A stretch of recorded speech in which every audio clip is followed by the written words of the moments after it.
हरे माया ब्राह्मण ब्राह्मण ब्रह्मवर्चसि जायतां महाराष्ट्रे राजान्याः सुराये खभयोतिव्याधि महारथो जायतां दोघरिं धेनुर्वोढा नडवानासुः शब्दे पुरान्धिर्जोखा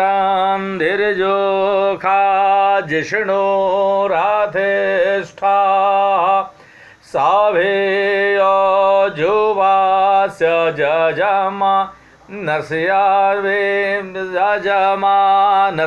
वीरो जायतां निकामे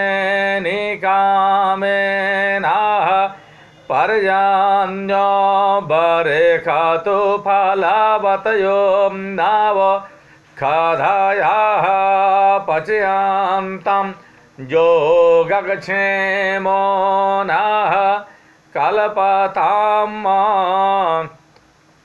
मैं सहायक प्रोफेसर डॉक्टर धर्मेंद्र तिवारी, वेद विभाग, जूथालाल संस्कृत महाविद्यालय, मझवलिया, पश्चिमी चंपारण।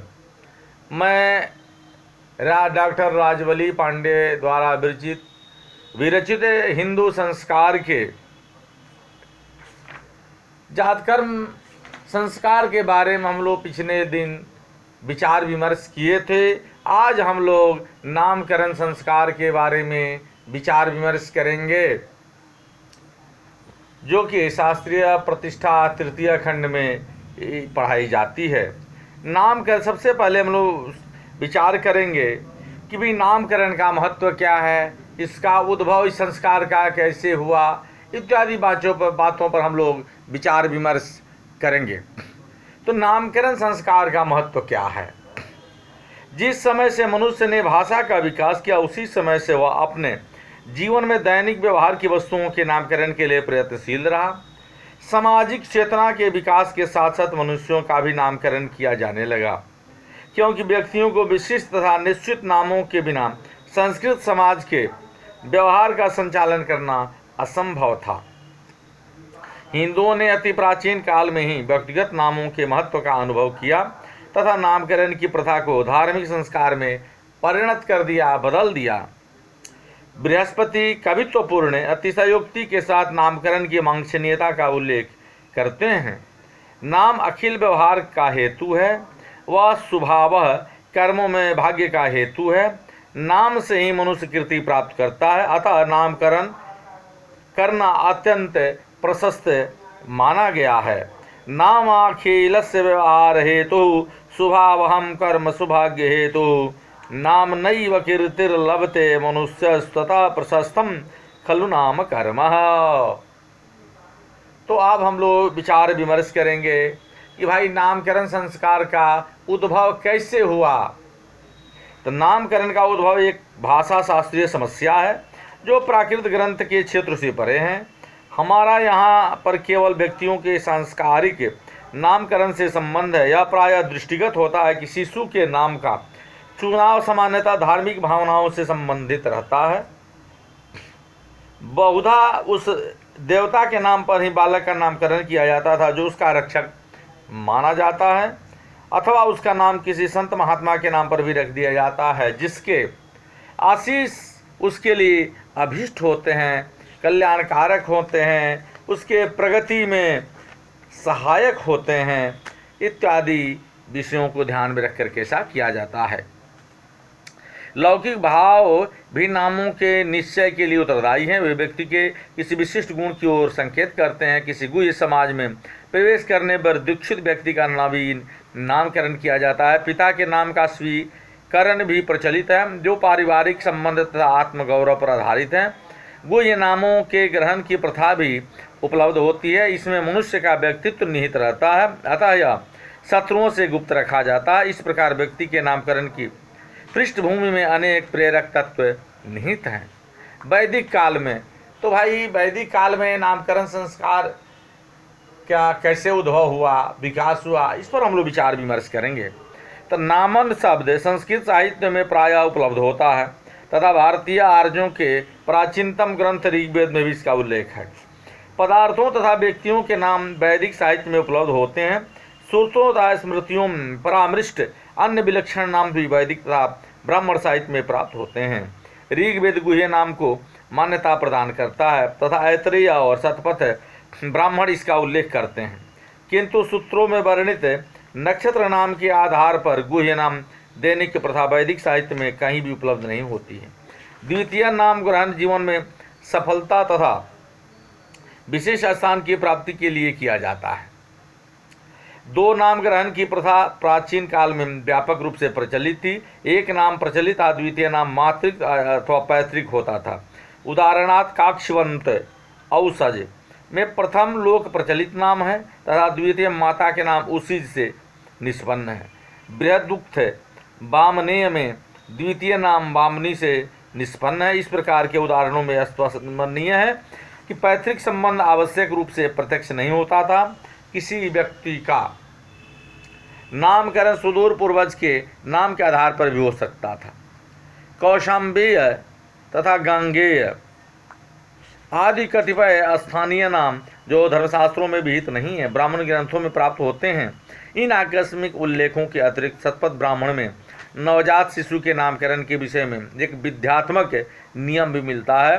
पुत्र के उत्पन्न होने पर उसका नाम रखना चाहिए, अर्थात उसका नामकरण संस्कार करना चाहिए। सूत्र तथा प्रवर्ती काल ब्राह्मणों के अध्ययन से स्पष्ट होता है कि प्राग सूत्र काल में भी नामकरण की प्रथा प्रचलित थी, किंतु यह निश्चित रूप से ज्ञात नहीं है कि कौन से विधि विधान उससे संबंधित थे।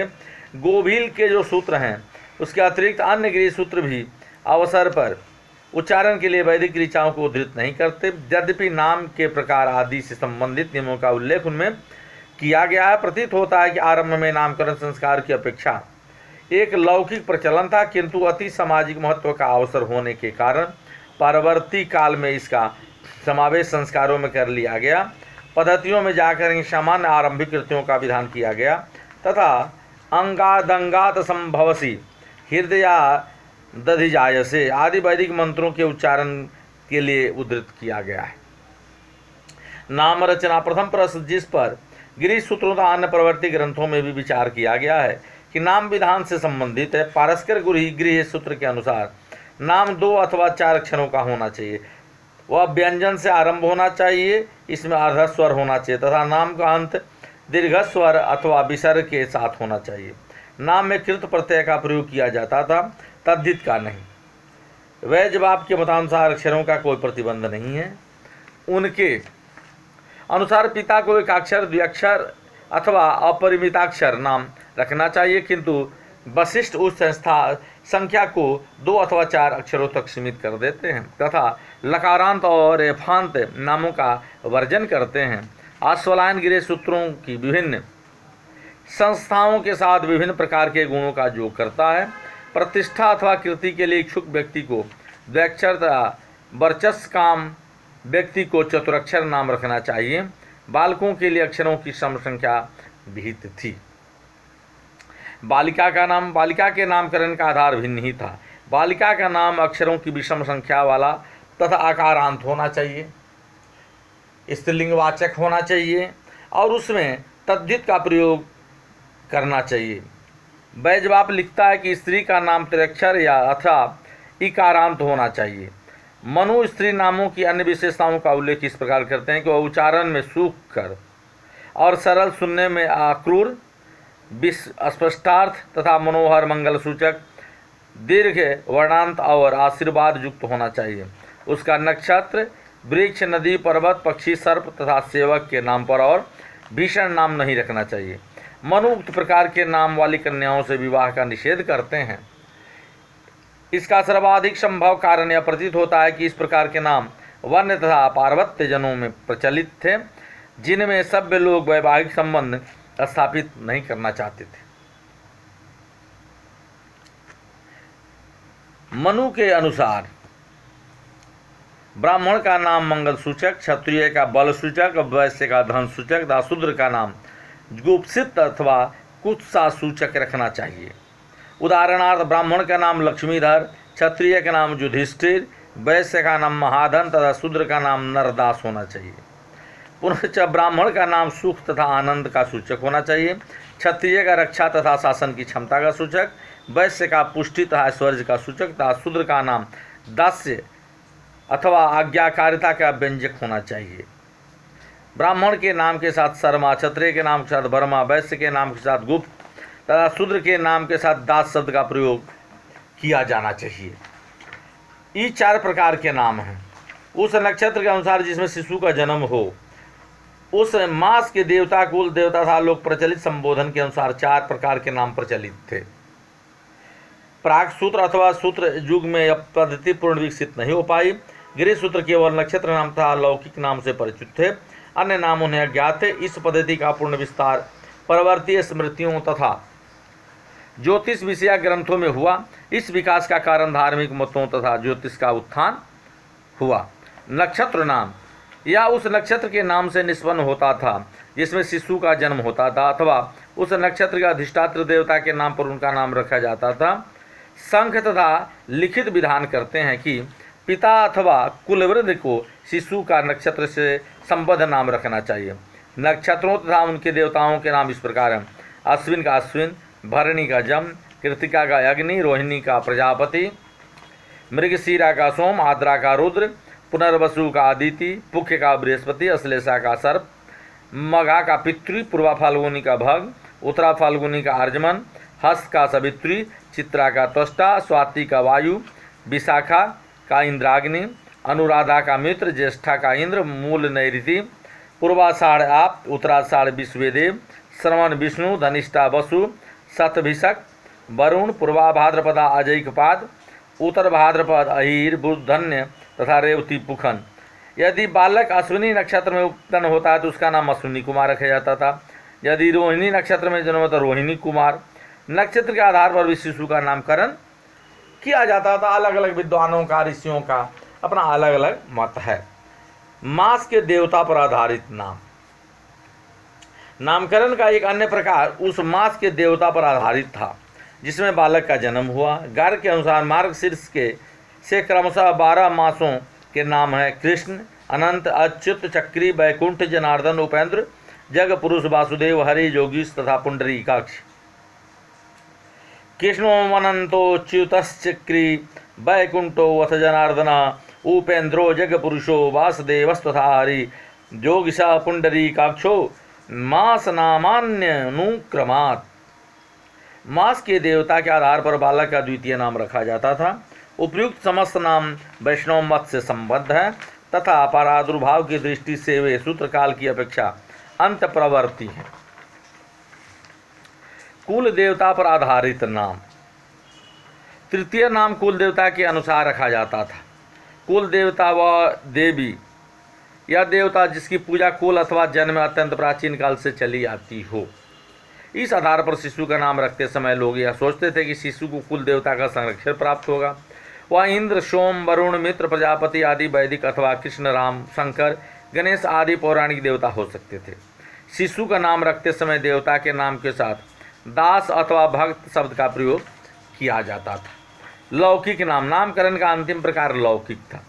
लोक नाम समाज के साधारण व्यवहार के लिए रखा जाता था। व्यवहारिक दृष्टि से वह अत्यंत महत्वपूर्ण था।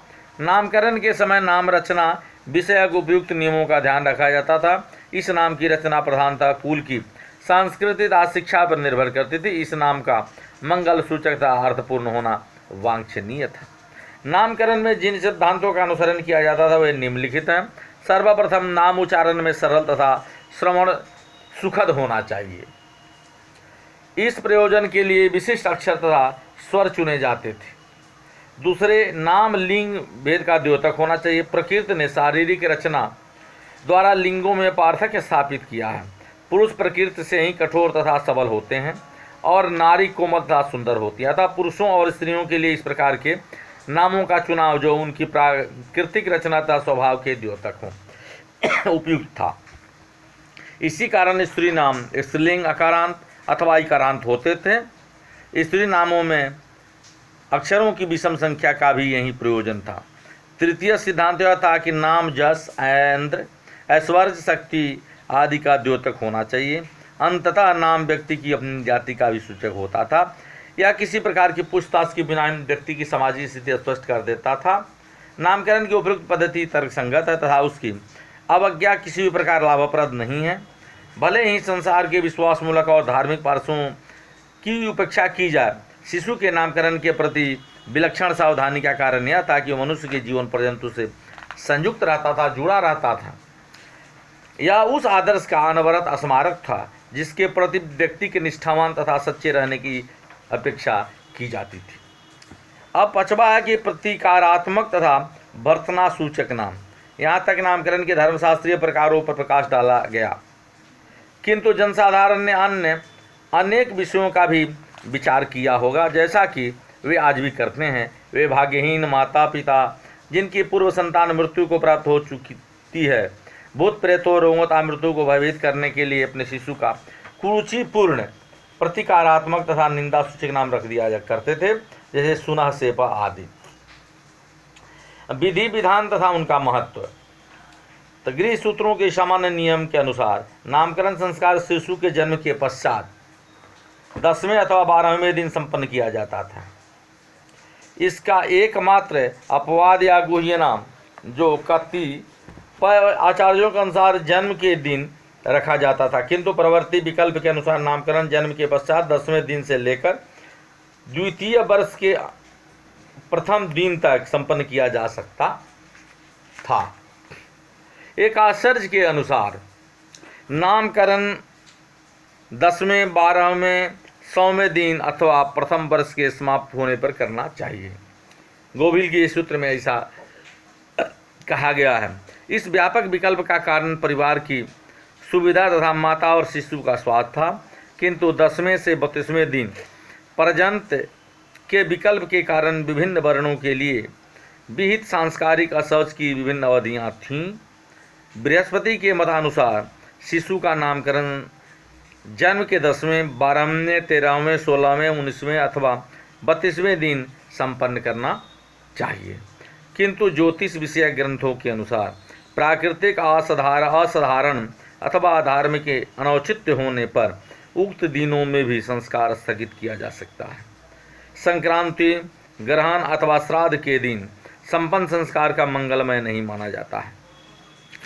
इसके अतिरिक्त कतिपय अन्य निषिद्ध दिन भी थे जिनका वर्जन किया जाता था।